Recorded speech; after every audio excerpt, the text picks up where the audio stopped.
How did you get the first client? It was a funny story. I was in my room, not leaving my room. I didn't get to interact with many people, but I was, yeah, cold emailing. I was cold emailing, I was messaging people on LinkedIn. But this particular client actually came from Tinder. So it was a match on Tinder.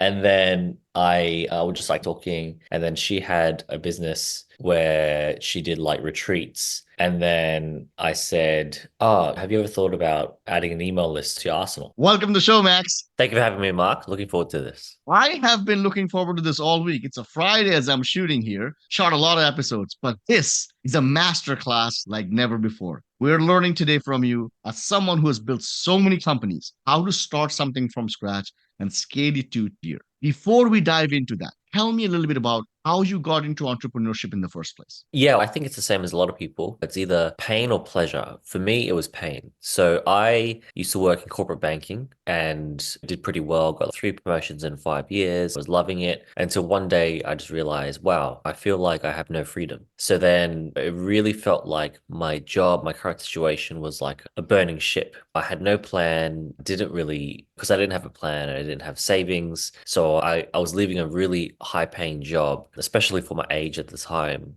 to try out entrepreneurship, but I just really needed my freedom back. Like being in that 9 to 5, what felt like a prison at the time, filling out spreadsheets that I just really didn't care about. I just decided to quit one day and then moved across the world because I said, okay, I need new opportunities, new stimulus. I need growth. I need to be uncomfortable. I need to go somewhere where I don't know anyone, no job, no place to stay, no friends, no family, nothing, just so I can really stimulate growth in myself. So interesting, right? And that right off the bat makes me want to ask this question. There are two types of people in the world on a large basis. People Yeah. who work hard, they get a job, and they're so happy to have it. They don't care what they're doing. The fact that they have a stable job, if they're making good money, even better. They're looking to stay at the job for 20, 30, 40 years and retire. And then there's people like you and me, right? We're looking for that freedom. We're looking for something else without putting words in your mouth. What is it about you or entrepreneurs in general, do you think that we are driven away? We drive ourselves away from that safety that most people are craving for. Yeah, to be honest, sometimes I think I was the other type of person because my life would be a lot more simple, right? But everyone is who they are. And I think freedom plays a big part of it. I think that people look, there's the way I see it is that there's two different types of people. There's you either value safety, security, predictability, reliability, or like I still value those things. But just what I value just even 1% more is growth and freedom and excitement. It just needs to be 1% more. And then the scales, I believe, are tilted totally imbalanced. And then all of a sudden, it just really scratches an itch for me. That itch just isn't going away unless I'm out there creatively expressing myself within a business, as an example. You and I spoke before, and there's sometimes you say things, and I feel like it's just a voice outside of my head that is saying the same words that I say inside of my head. And when you said, sometimes I wish I was on the other side, so true, so true. Sometimes I too wish that I was just like everybody else, and life would be so much simpler, so much peace, so much harmony, so much balance. And I don't know why I'm here. When you look back at your life, right now, having done this for so many years, you definitively know that you're different than other people. Not good or bad. This is not a moral judgment. Different. Entrepreneurs are built differently. When you Yeah. look back at your life, younger years, was there a defining moment or a defining period in your life where you realized, maybe I am built differently? Yeah, I think you learn a lot in school. And what I mean by that is for me personally, I didn't learn a lot from the books in school, but you learn a lot going through the process of school because school's like this uniform thing where it's we're right and you're wrong and just trust us and just stick in line and do this and do that and you're going to be judged on this and that. So I remember feeling from a very early age, I remember thinking, why is my value? And I was like 9 years old when I thought this. I was thinking, why is my value in society at this point in my life? I wasn't using these words, these very eloquent words for a 9 year old, but I was right. I was thinking, why is my value in society at this point in my life not why is it how valuable I am is determined by a letter of A to F. that I get on this test? Like that's stupid because what if I never use this test? What if so I would just be an asshole of a kid that would just question everything. So I think that entrepreneurs do that as well. Like you just question everything. Like you're like, is that the best way or does that make the best sense? And I think that's really deep in us as well. Like we're not satisfied until like in school, it's be satisfied with this because this is how it is. But that's always clashed with, I think, us. Yeah. When you were asking these questions, sometimes out loud, sometimes in a murmur, why is it this way? Why are we doing this? What's the point of this? How was it received by the school system? I never asked that to the Oh, teachers because I knew that wouldn't be received. But obviously, if I think like that, I'm not very motivated to do assignments and exams and schoolwork. It was always the day before when the assignment is due, when I'm quickly trying to just get it across the line. I'm thinking, this is so stupid. Like, why am I doing this? Why am I stressed over this thing to try to get this grade based on, this diorama that who decided this and why? So I always have to know why. Otherwise, I'm not motivated to do something type of thing. and I asked some of the same questions to the same entrepreneurs in the same category sometimes because I tend to believe that regardless of the niches we end up in, the mindset is the same, which is that Mm. a lot of us we want to know why we're doing what we're doing and start questioning why is it done in this way in the first place. We're always trying to find more efficient ways to do it. And I was talking Mm. to somebody and they said, and I asked them the question, and they said, it isn't because we're smarter, it's because we're lazier. Because we don't want to, we see a shorter path from point A to point B. And you're making Yeah. us do all these things to get there. Did you ever have a moment where you were like, why am I doing it this way again? Like I can get from here to here so much faster. Yeah, so that I almost didn't go to university because I was thinking like that. I was thinking, okay, am I actually learning anything valuable in business school? And also my grades weren't that great. I wasn't motivated at the time, type of thing. And so just it was like the perfect storm of just not wanting to be there. But what got me through, and this is probably a good segue, what got me through university is I switched my mindset and I said, okay, what if this whole process isn't about what I learn, but it's about a few things. It's about finishing what I started, and it's about accomplishing something that right now feels impossible. So I said, I reframed it from learning university to get a degree to then engineering degree to be an engineer to what if this was just like a mountain to climb? And I'm doing it out of a personal growth. How fast could I climb this mountain type of thing? Challenge. Yeah. Yeah. Did that make the process enjoyable or was it just more bearable because of the mindset shift? Oh, it's definitely not more enjoyable. It was just bearable. Yeah. Oh my gosh.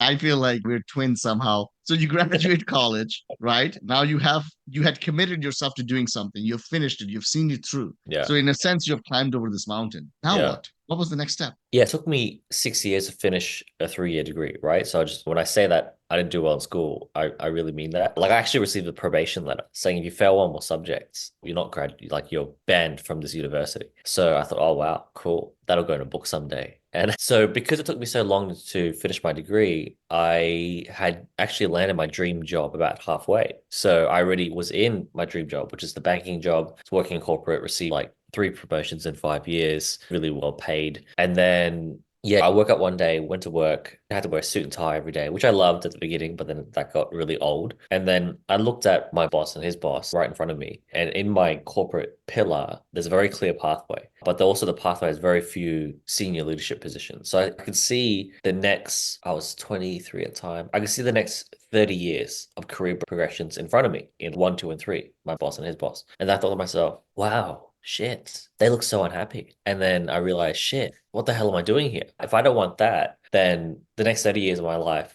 either I settle and waste my time doing that, or I actually try to make myself happy. So that started to peel off the layers of the onion of the entrepreneurial drive that I'd been suppressing to just make employment life bearable. It's like the moment Superman decides that he wants to fly and he figures out that he can fly.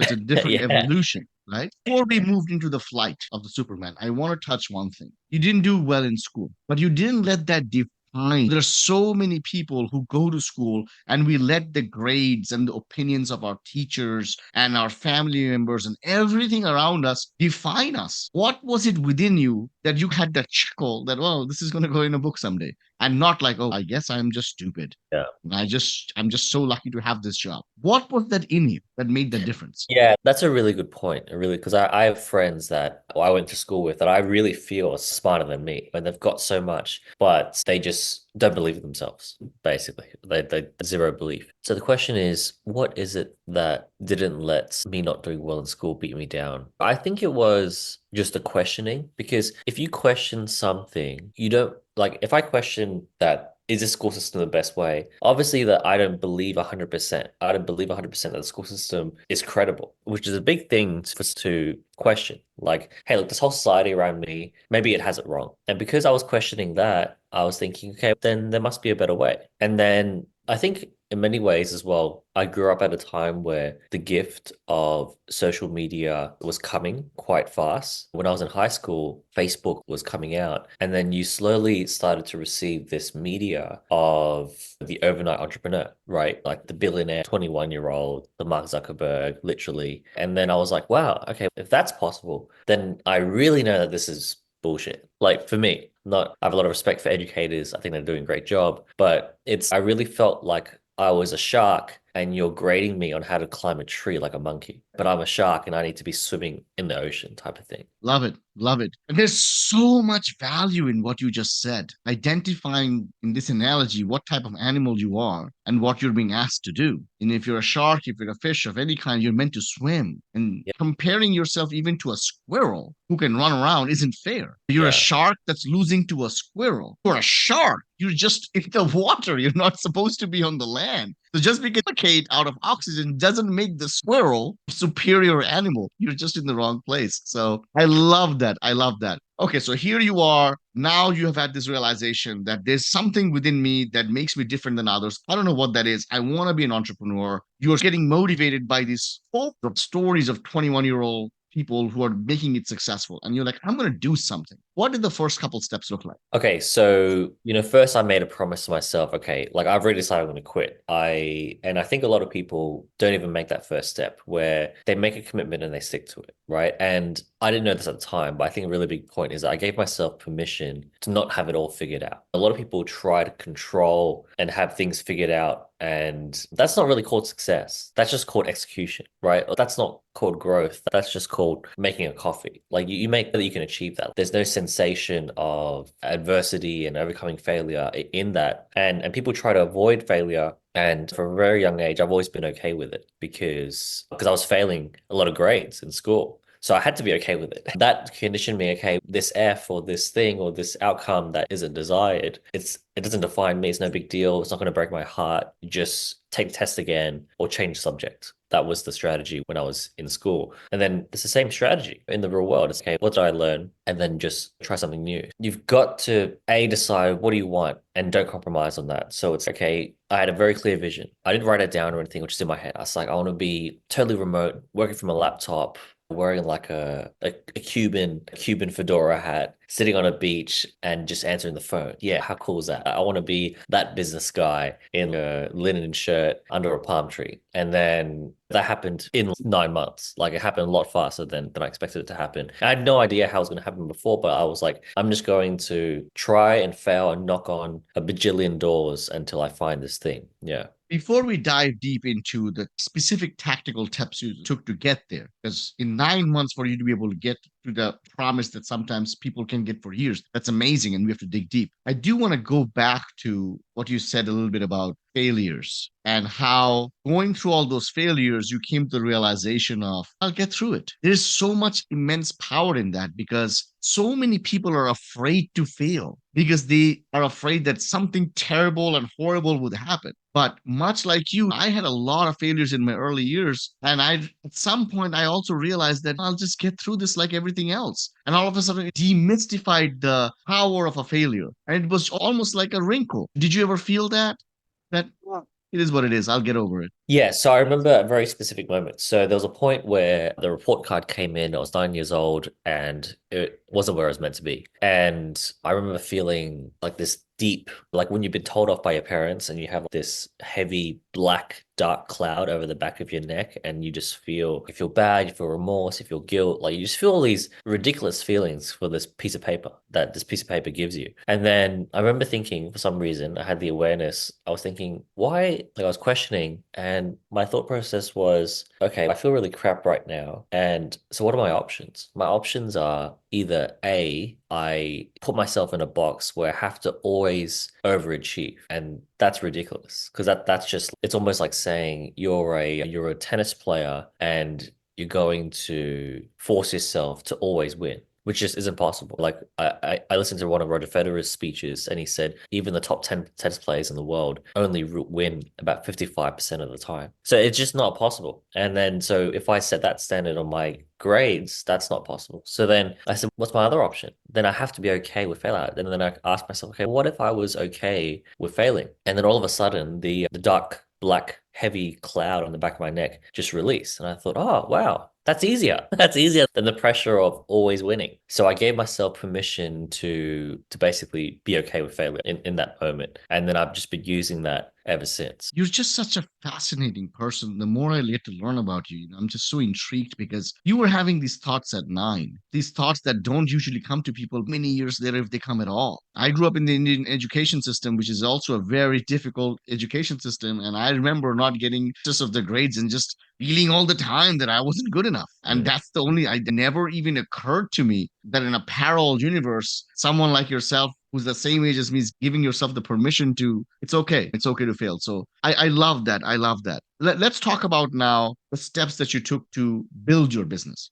And you have built multiple businesses and you have scaled them very fast. It just doesn't happen by accident, right? Let's talk about if I'm listening to this and I'm stuck in a place in life and I'm having trouble scaling my businesses, what are some few things you would say, practically wise, one can do to be able to get that momentum going? Yeah, so practically wise, my first business, I was like looking at the social media gods, and I was thinking, just I need something, need some help. I was applying for a job for a startup because I thought that would make me happy at that point in time. And then all of a sudden I get a Facebook ad and it says, learn how to build your own consulting business as a digital marketing consultant. I thought, oh, I've always had an interest in marketing. And as a consultant, you're selling a service. So it's not like you're entrepreneur where you're working in a cafe. So you're not location based. I said, I want to be remote. Selling a service, that sounds pretty cool. And marketing got some interest there. So why not jump in? So then I bought the course, which is the best thing I could have ever done. And I was so scared. Like I remember when I was paying for that course, because I was still like, I was like, oh, what if I buy this and it doesn't work and I have to go back to corporate? Like my brain was already 20 steps ahead in anxiety because I didn't have any entrepreneurial muscle at this point in time. This is like the first weight I was lifting. So I remember buying, I paid for it like this. Like I covered my eyes and I pressed my credit card number, bang, like that. Because I thought that would protect me. And then I buy that. And I'm like, hey, look, I'm all in now. Bang, all in. This is it. I saw enough testimonials. So, okay, if this can work for them, it can work for me. Just do it. So then I absorbed this course. It was an 8-week course. I absorbed it like 17 hours a day, 7 days a week. Didn't leave my room. And then I got my first client for $1,500, marketing consulting client, where I was building the email list for them within about 5 weeks. I thought, wow, like that's the first one. If I just do that 1,000 times, then I'll get $1 million. That was the thought process at the time. How did you get the first client? It was a funny story.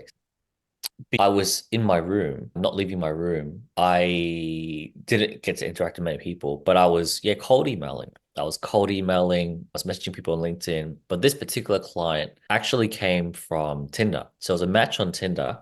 And then I was just like talking. And then she had a business where she did like retreats. And then I said, oh, have you ever thought about adding an email list to your arsenal? Oh, no, I haven't. And then obviously, because we're on Tinder, we live in the same city. So we met for coffee and stuff. And then there was no romantic gesture or anything at all. It was just, I said, oh, I really want to talk to you about your business because your business is really cool. Like I've always wanted to go on a retreat. And then all of a sudden, 7 days later, she paid me $1,500. I have spoken to hundreds of entrepreneurs about how they got their first client. And this is the embodiment of the entrepreneurial spirit. When they talk about knocking on any door to get a client, you went on Tinder, potential date, and found a way to sell them. Oh my God. I love it. I love it. So now you have your first client. It feels good, but does it also feel like it's a one-time thing? It's an accident and it's never going to happen again? Because that's how a lot of entrepreneurs feel. How did you manage past that once in a lifetime kind of a moment that just happened? Look, I think those thoughts, anxiety, pressure, is this going to last, all those things. You look, there's two things. They only come into your head when you give them permission to. That's A, but that takes a bit of mastery, right? To keep them out. And then B is you've got to keep yourself busy. It's just like when you're in a breakup and you're in a bad, funky headspace, your friends will say to you, "Hey man, just come out and hang out with us tonight. Don't stay at home depressed in your room because then only bad thoughts." You're creating like a Christmas party for bad thoughts to come and hang out with you instead of going to a Christmas party and hanging out with good people and high vibes. So it's also about your environment. My environment was just like work. Like I was just describing, wake up, work, go into the read more videos, listen to more podcasts, just like constantly consuming that I didn't have time to think about that. Is this imposter syndrome? Is this going to happen again? Did I get lucky? It was just about what I needed to do to service her as a client and then also constantly sending out emails and messages and just trying to find other ones online. So even though this was like the first time it happened, you already had some type of a confidence, some type of belief system that I can replicate it. I don't know how, but I'll find a way to replicate it. There wasn't like this anxiety of where am I going to get the second. Yeah, exactly. And I guess that comes from I had worked in sales and corporate, right? So I knew and had a deep belief just in the sales process. Like I've done door-to-door sales. I've done door-to-door sales. I've worked in a call center. I've worked at a telecommunications store where you deal with the most angriest people on earth because when your internet isn't working, who do you take it out on? Your telecommunications store. So I had enough muscle in the corporate world, which is a really good point. So I just want to underline some things. So when I bought that course, I didn't just buy a course on how to, I bought a mentor. So if anyone's listening to this and you're not where you want to go, obviously talk to Mark because he's the man, right? And he's a great mentor to have. I'm sure you can tell. Or just get any mentor because that's what I got in the workplace. Like every time I got 3 promotions in 5 years, I found someone who was more senior than me, but just knew a lot more, but they were just not motivated. Okay, I'm going to just suck everything out of them. Yeah, suck all the knowledge, the insights, the working smarter, not harder, everything out of them. And then I moved on to the next one. And I just happened to have your workplace, your life, your environment just needs that one shining star. And then I was latching myself onto them and I'm like, hey, I'm going to absorb and learn, but you're going to have that willingness. Like no one's going to give it to you. Like you got to take the action. If you're thinking about working with anyone, just send that email. Hey, look, can we have a call? And then just trust the universe type of things. There was A, getting a mentor, and then B, knowing that good things happen in good environments, right? So I had found a co-working space that was surrounded with entrepreneurs working from their laptops. I was like, wow, this is like my beach, right? The beach with the palm tree and the Cuban hat. Like everyone here is in their own palm tree and Cuban hat. So if I just hang out here every day, my brain is going to start to rewire and think and believe and know this is real and possible for me. Because if you're at home in your room isolated, then you're going to feel at home in your room and isolated. But if you're around people that are at a high vibration, high frequency, like some of them were rocking up to this co-working space. It was quite an upper class co-working space. Like I completely could not afford it at the time, but I thought this is an investment, right? Some were taking their Ferraris to this co-working space. And then that was just giving me a lot of juice, right? Not because I want a Ferrari, but because I wanted the option to buy a Ferrari. I want my wallet to have the option to buy a Ferrari. Yeah. So many nuggets of wisdom that you just said here, talking about mentorship. So important to get a mentor because I always say this whether you want to learn how to tie a shoelace or build a rocket ship, somebody already knows how to do it. You just have to find that person and build a relationship through honesty and genuineness. People who are trying hard themselves in anything are always willing to teach others. The only people that will criticize you are people who are not doing anything themselves. They always find reasons to not help you. So I love what you said about mentorship. And then I also love what you talked about surrounding yourself with the right people, right? It's just one of those cliche things that gets said, but unlike other cliche things, it's actually not a watered down thing. It's such a real thing that you are the average of the people you surround yourself with. I was talking to an entrepreneur, Henry Woodman, who was saying the same thing, and he said to his wife, I'm going to surround myself with the top 5 people. And his wife said, you're really bringing the average down, as a joke. That's How we that's all sometimes. that's the highest value to him. Like the lowest out of the top five people has the best deal. Yep, Yeah. yep, yep, exactly. So I love it. Okay, so now you have your first client, you're still feeling confident. Sales skills, right? We could literally talk about for years about just sales. In my coaching program, the very first program you have to go through is an authentic sales accelerator. We don't even get into other stuff you don't know how to sell, because without sales, a business doesn't exist, right? So you have sales background, you understand how to get prospects, you are not afraid to go knocking on doors, right? That initial experience in business. Fast forward a couple of years, you have a fully fledged coaching program, business coaching program, where you're not just like doing it for yourself. You have coaches under you, and they're training other coaches, other entrepreneurs to start their own business. So tell us the next few steps that you would recommend to your coaching program, to the people who are listening to it. How do we work our way up to the 250K mark? What are the things that we need to do? Yeah, so just a bit of context. Our business went from 0 to 250K a month in less than 2 years. So we're doing like 2.2, $2.4 million a year. And there's a lot of things that very easily almost didn't happen. So what made that happen and was irreplaceable in that process was there was three co-founders in the business. There was me, who's like the marketing, sales, like I'm a bit like a Swiss Army knife, so I can do a bit of everything. So I'm like a high quality Swiss Army knife. I can cut tree enough. I can do a sales call well enough. Like I'm not the best, but I can do it well enough. So I'm the generalist. And generalists are very important in a startup because you need sometimes the pipes might break and you got to be a plumber, right? Or the electricity might go out. You have to be an electrician. Like you just have to do everything. And that's what good entrepreneurs are. Yes, Elon is an inventor and whatever, but he had to teach himself rocket propulsion and become an astrophysicist and a chemistry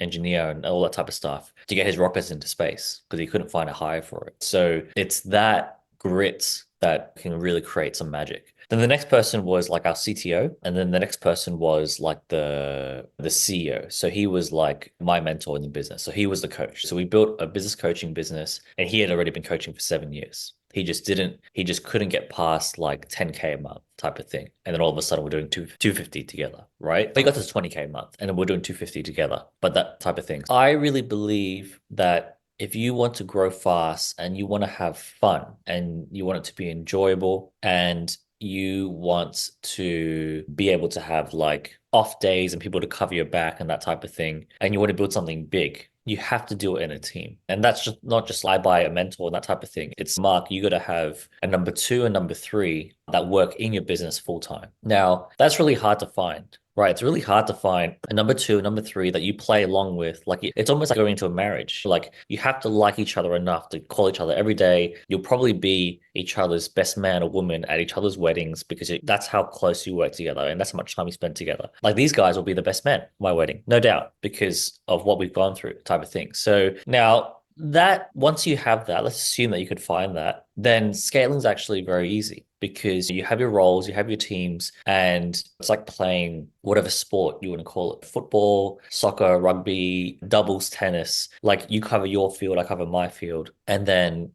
but you have to have the same vision. So what made this business succeed is that we were all in alignment to make this work, to A, earn money, and B, help this audience, and C, also to work smarter. Because we had all had, yeah, 2, 3, 4, 5, 10, 20K businesses on our own, but we're like, how can we break past that? So now we have to work together to break past the 100 plus, 200 plus mark. And then we did. So that's what brought us together. And just to share, that's also what broke us apart. A big part of the reason why it started to not work is because if you ask all three of us what our visions were, what we want, we did this exercise and we all wrote it down. They were completely different. So you ask the first person, and none of them are wrong. You ask the first person, what do you want from this business? And he was like, I want 20K a month, but I want to be able to take a holiday whenever I want. So I just want like total like artistic freedom. Like I want to be able to come here, work hard for 3 months, and then take 6 months off. And then there's no stress and it's just steady and that type of thing.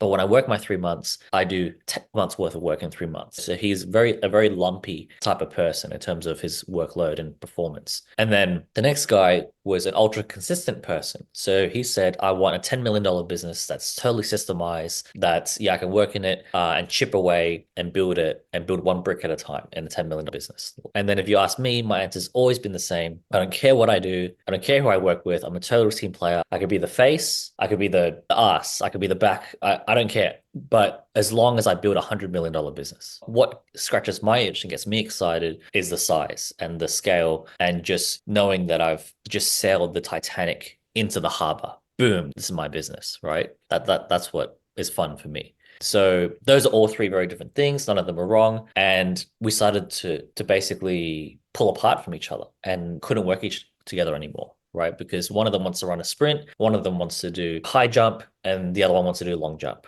right? Wow, wow. So many lessons in there, right? Finding the right partners. And when you do, it's like a match made in heaven, but then keeping them together, just like the marriage analogy, long term, because different people want different things. Sometimes you break up a successful marriage just because people want different things, right? What I want to drill deep and what I know the audience is thinking is here we have Max, who's a generalist guy. He's good at pretty much everything, right? He can fill in whatever shoes he needs. He's got a CTO who's understandably does all the technology into things, figure things out. And then you got a business coach who's been business coaching for 7 months. This is his area of expertise. A lot of the product knowledge is probably coming from him, but he's never been able to crack 10 months. What exactly happened when these three games guys came together that all of a sudden it went from 10, 20K months individually to 250K months? What are some of the things that you guys implemented that somebody can learn from and implement in their business? Yeah, so we worked really hard, and by hard we said, okay, what's everyone else in the industry doing? Everyone else in the industry is running ads to a video webinar, right? That's pre-recorded, even though sometimes it's positioned as not pre-recorded, but it always is. And yeah, that works as well. It works when you don't have money to pay for an ad budget. You have to get resourceful. Otherwise, you just quit, right? So we had to get resourceful. So, okay, how can we do something different? So our model was we'll do direct messaging like LinkedIn and Instagram, and we'll make it super personal. So it took like hours upon hours, and I did all the messaging across everyone's accounts because I got good at it first, the fastest. And then we started to move those messages from messaging people, direct outreach, which is it's totally underrated. Yes, it's a pain in the ass and no one likes it and everything else, but it is the most effective because everyone reads their messages and everyone sees their messages for the most part. And then we move them from messaging to a free workshop, which is just like a Zoom call with 20, 30 people. And the thing about offering people a free workshop, instead of saying, hey, come a call and decide if you want to spend 10 grand with us, the free workshop is a lower barrier to entry because it's like, hey, look, this thing, yeah, it's obviously designed to help you in your business and your life, but there'll be other people there. So there's no pressure. Like you could just sit there, you could turn your video off, you could just listen, but it's free and it's live. So we did live workshops for 3 years, every single day, the same pitch, giving value, interacting with the audience, hands up, hands down, who likes it, where do you live? Oh, Cincinnati or Austin, just every single week. And then we did them twice a week. And then we started to build a really like slow, because you don't get the same scale as ads, but our email list, Facebook group base of raving fans were like cult fans. So we were building one cult fan at a time because we were just over servicing, like just doing nothing that no one else had done in the industry before. It was very time consuming and then we switched on ads later. But yeah, the first 150K was that business model. Zero ad spend. So we had like a 81% profit margin, but we're working 18 hours a day. Honestly, if anybody's listening to this podcast, what Max just laid out is a $20,000 mastermind. This is exactly what you will learn if you buy into a mastermind, which is that when you don't have ad money, your only option is organic. Organic is about DMing. Organic is about personalization, customization, making the person feel good, getting them on a live webinar, and closing them after the webinar to a sales call. So thank you so much for laying it out, right? Let's talk about exiting this company. Now you guys are doing really well. You have millions of dollars you're earning, but there's a different vision. You leave. Fast forward a couple of years, now you're working with ScoreApp. You're working with a lot of entrepreneurs at a different level. It's a different company. Tell us about this product and why you were involved in it in the first place, because you could be doing so many other things. Yeah, so when we started running ads in our last business, to get to 250, people asked me, how do you do that? It was really simple. A lot of leads and a lot of sales and a lot of sales calls. I've done 2,000 sales calls for this niche. So there's only one way to do that, and it's to do 2,000 sales calls. We're always looking for an edge, right? How to make sales calls faster, more efficient, how to shorten them. They were originally 90 minutes, and we managed to get them down to 30 minutes, right? But that took a lot of mastery. And one of the tools we use to shorten our sales calls, get better leads in, generate more leads, generate more sales was ScoreApp.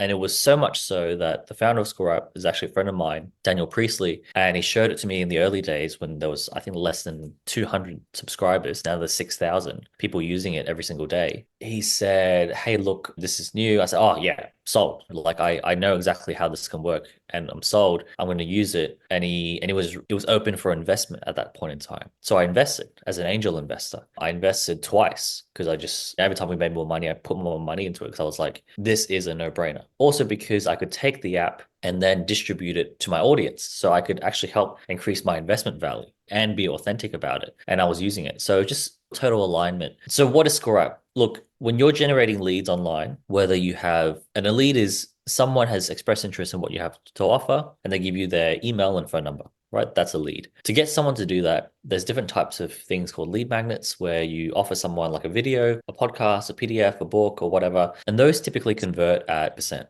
But ScoreApp converts at about 20 to 40% on average. And if you really hit it out of the park, we've seen this a few times, but it's very exceptional. It can convert it. So it's like, why? Why is that so high? There's a few reasons. So ScoreApp it builds a quiz funnel for you using AI. It used to take me 6, 7 hours to build this on my own. Now ScoreUp can do it in minutes, right? So it's AI building a quiz funnel for you. What's a quiz funnel? If you've ever done a personality quiz, a body type test, a blood type test, an allergen test, or anything, that's a quiz funnel, right? Because what happens is that there's a value exchange there. So, Mark, you would answer 10 questions. They tell us that are intimate to you. You give your name, your phone number, your email, and then in exchange for that, you get a personalized report. Here's my body type: to build muscle, to lose weight, to lose fat, to build fat, whatever it is. And what people don't realize is that when you did those personality quizzes or whatever, 16 personalities, ENFJ, that type of thing, the receiving end of your data was actually a university or a research body that's amalgamating your data to then help build their business, right? And they've got you as a lead if they ever want to call you to ask you anything.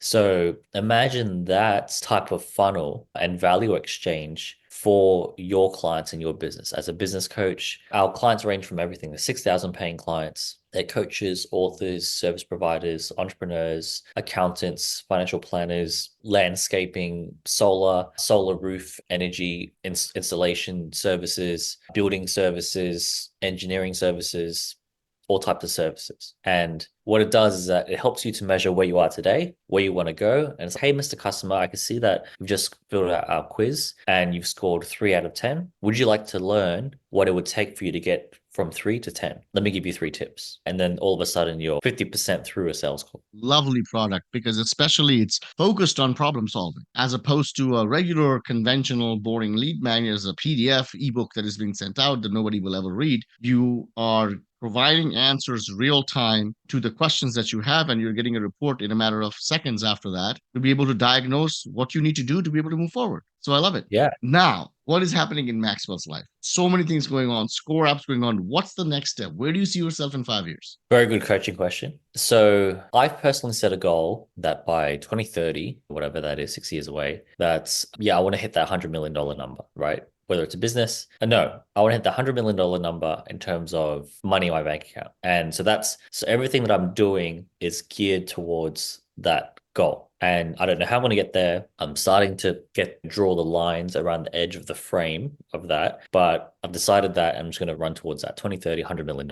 Love it. There is so much honesty in you. There is so much transparency in you. And in a world where everybody's trying to peacock and they're trying to show the biggest version of themselves just to impress people, you're open and you're honest and you're vulnerable. And you're okay with sharing the successes you had and you're okay with sharing the failures you had. Every single aspect that I have got to learn from you and the audience has got to learn from you through the podcast, truly from the deepest part of my heart, speaks of true leadership. And the fact that you're on podcasts giving out information that can literally change the lives of thousands and thousands of people just out of the generosity of your heart speaks more about the type of person you are. Max, it's an honor and a pleasure to have you on the show. Thank you so much. Any parting words for our audience? Thank you so much. Like that's really touching, and I really appreciate that. And yeah, I really believe that the more honest and transparent you can be, the more free you are, right? Because honest and transparency is honoring your successes, but also honoring what didn't succeed, right? And when you can do that, then you're really free. You're a human being just moving through life with zero self-judgments, self